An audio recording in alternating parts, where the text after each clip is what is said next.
અને તે વ્યક્તિ ઉપર લોકો બહુ હસતા હતા, તેમનો બહુ મજાક ઉડાડતા હતા.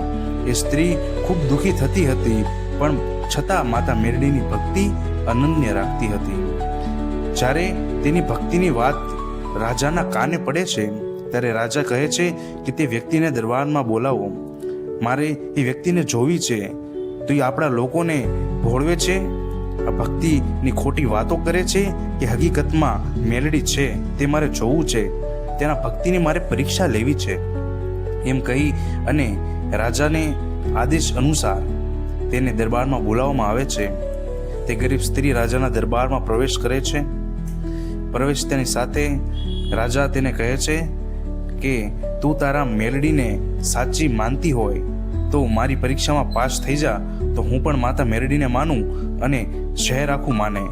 આગળનો ભાગ જોવા માટે આપણી ચેનલને સબસ્ક્રાઇબ કરો અને વિડીયોને લાઈક કરો.